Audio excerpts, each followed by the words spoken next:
ছাত্ৰছাত্ৰীসকল, আমি আজি যেহেতু 5 জুন 2024 বৰ্ষৰ কাৰ্যসূচী সেইদিনাখন আমি পালন কৰিলোঁ। ইয়াৰ লগত সংগতি ৰাখি চৰকাৰী নিৰ্দেশ অনুযায়ী আমি 7 দিনীয়া গ্ৰীষ্মকালীন কাৰ্যসূচী হাতত লৈছোঁ।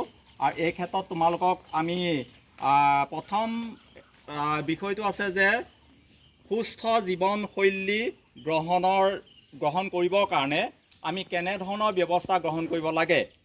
প্ৰথম কথাটো হ'ল আমি সদায় পুষ্টিকৰ খাদ্য খোৱাৰ প্ৰয়োজন।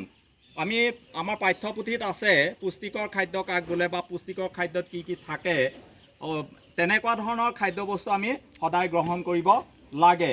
2 নম্বৰতে শাৰীৰিক পৰিশ্ৰম।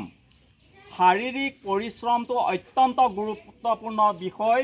দৈনিক 1 ঘণ্টা হ'লেও আমি ছাত্ৰ ছাত্ৰীসকলে শাৰীৰিক পৰিশ্ৰম কৰাটো উচিত। এতিয়া শাৰীৰিক পৰিশ্ৰম বিহনে সুন্দৰ আৰু সুস্বাস্থ্যৰ অধিকাৰী হ'ব নোৱাৰি। 3 নম্বৰতে আহিলে পৰিষ্কাৰ পৰিচ্ছন্নতা। আমি সদায় চফা হৈ আহিব লাগে।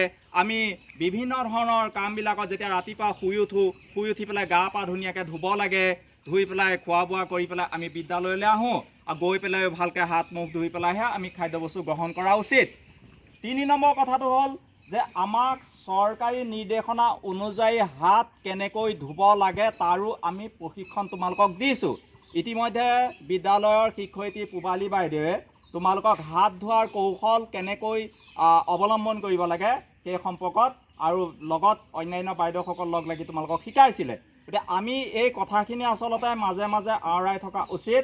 আৰু এই যি 7 দিনীয়া কাৰ্যসূচীৰ অংশ হিচাপে আমি তোমালোকক আজি এই বিষয়টোৰ ওপৰত অৱগত কৰিলোঁ। প্ৰথম কথা হ'ল পুষ্টিকৰ খাদ্য খাব লাগিব। 2 নম্বৰতে শাৰীৰিক পৰিশ্ৰম কৰিব লাগিব। 3 নম্বৰতে পৰিষ্কাৰ পৰিচ্ছন্নতাৰ ওপৰত গুৰুত্ব আৰোপ কৰিব লাগিব। আৰু 4 নম্বৰ হ'ল হাত ধোৱাৰ যি 6টা পৰ্যায় আছে, এই হাত ধোৱা 6টা পৰ্যায় আমি সুন্দৰভাৱে কৰিব লাগিব।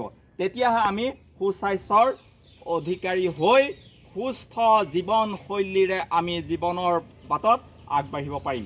ধন্যবাদ।